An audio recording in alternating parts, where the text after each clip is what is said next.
किया था और वो वैशाली की धरती पर उन्होंने घोषणा किया था कि आज से 3 महीने के पश्चात हम महापरिनिर्वाण को प्राप्त होंगे।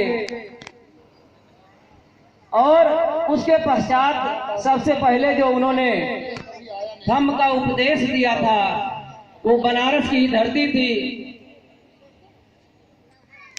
बनारस की धरती पर ही रघु और कहीं कहीं कर्मा मिलता है और कहीं कुछ और नाम मिलता है। उनकी माता और पिताजी दोनों लोग बौद्ध धर्म के बहुत ही कट्टर अनुयायी थे और प्रतिदिन सारनाथ जाया करते थे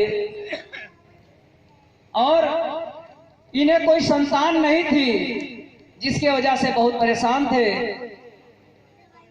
सारनाथ में एक भिक्षु रेवत थे जिनके ये बराबर जो है उनके बौद्ध विहारों का साफ सफाई और भोजन दान वगैरह किया करते थे। एक बार इन्होंने अपनी व्यथा को बताया कि भंते जी, हम निसंतान है, हमारे पास कोई संतान नहीं है, इसलिए कृपया कोई उपाय बताने का कष्ट करें। तब संत भिक्षु रेवत ने बताया, जीवन मरण का उन्हें वो दीक्षा दिया कि किसी भी बच्चे का, किसी भी प्राणी का जन्म कैसे होता है। उसके लिए उन्होंने बताया कि प्रत्येक प्राणी का जन्म अग्नि, पृथ्वी, हवा और जल, ये 4 यौगिकों में से होता है। और इन 4 यौगिकों में यदि कोई यौगिक कम हो जाता है तो इसका इलाज होता है। उस यौगिक की पूर्ति के पश्चात व्यक्ति जो है संतान उत्पत्ति का लाभ पाता है, जिसके फलस्वरूप जो है उन्होंने यह कार्य किया। और जब उनको ये संतान माघी पूर्णिमा के दिन प्राप्त हुई तो उन्होंने अपने संतान का नाम भिक्षु रेवत के नाम से ही रेवत दास रखा, जिसे कहीं कहीं रैदास के नाम से भी कहा जाता है। और रेवत दास के बाद फिर वो नाम रविदास के रूप में जाना पहचाना गया। तो यह जो है रविदास साहब का जो बचपन का वो था कि उनका जन्म कैसे हुआ, और उसके पश्चात ठीक 29 वर्ष की अवस्था में ही संत रविदास ने उस ज्ञान की श्रृंखला को आगे बढ़ाने का कार्य किया। वो चाहे संगम स्थान इलाहाबाद में हो या चाहे राजस्थान में पुष्कर का हो, भारत के किसी भी कोने में जहां पर भी ज्ञान की पिपासा को शांत करने के लिए संत महापुरुष इकट्ठा होते थे, वहां पर संत शिरोमणि जाया करते थे। रविदास साहब का यह मानना था कि मानव में जाति नहीं होती है, जाति केवल पशु पक्षियों में होती है, पेड़ पौधों में होती है, कीड़े मकोड़े में होती है। और जातियों की उत्पत्ति का अगर आप पता लगाने लगे तो उन्होंने कहा कि जैसे प्याज होता है, प्याज आप छीलना शुरू कर दीजिए तो प्याज छीलते छीलते अंत में कुछ नहीं बचेगा। वही हाल मानव की जाति का है। यदि आप जाति ढूंढना शुरू करेंगे तो मानव में जाति की कोई पहचान नहीं मिल पाएगी। जैसे पशु पक्षी को देखकर हम जान जाते हैं, पहचान जाते हैं कि ये गधा है, ये ऊंट है, ये हाथी है, ये भालू है, ये शेर है।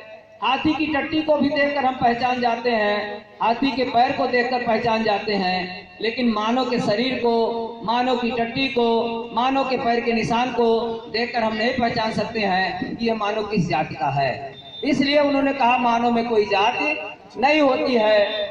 दूसरी बात उन्होंने कहा कि जिन लोगों को अपनी जाति का अभिमान है वे कृपया ये स्पष्ट करें कि क्या उनकी माता ने अन्य लोगों की तरह गर्भ धारण नहीं किया था? क्या उनकी माता ने प्रसव पीड़ा नहीं झेला था? कौन सी ऐसी उनकी माता ने नई विधा अपनाई है जिसके नाते वो ऊंच बनते हैं और जिसके नाते इस देश में श्रम करने वाले श्रमण संस्कृति के जन्मदाताओं को, बहुजन समाज के लोगों को नीच कहा जाता है।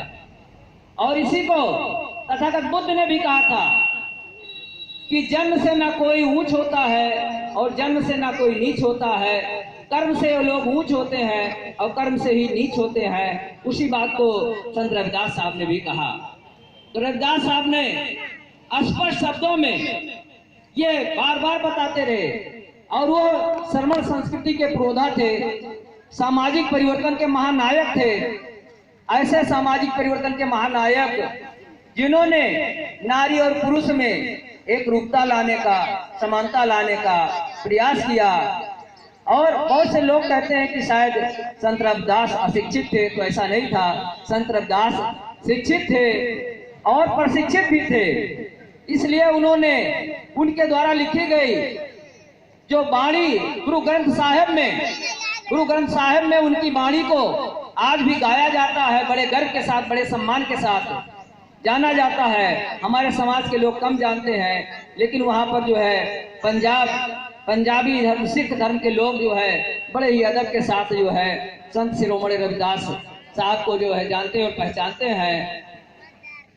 संत रविदास साहब ने कहा कि मन ही पूजा, मन ही धूप, मन के आगे और कोई नहीं स्वरूप। और इसी को तथागत बुद्ध ने कहा था कि मन ही सब कुछ होता है, मन ही सभी प्रवृत्तियों का अगुआ होता है, स्वामी होता है। और उसी को संत रविदास साहब ने कहा, जो बुद्ध की धारा है, जो बुद्ध का मार्ग है, वही रविदास का मार्ग है। रविदास का कोई मार्ग अलग नहीं है। संत रविदास ने उसी मार्ग को अपनाया जिसको तथागत बुद्ध ने अपनाया था।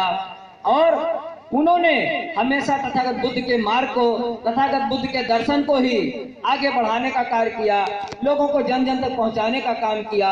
यहाँ तक कि जो है राजस्थान में मेवाड़ के रहने वाली मीरा भी जो है संत रविदास की जो है वो अनुयायी बनी थी। और मीराबाई ने संत रविदास को मेवाड़ में बुलाने का काम किया था। और संत रविदास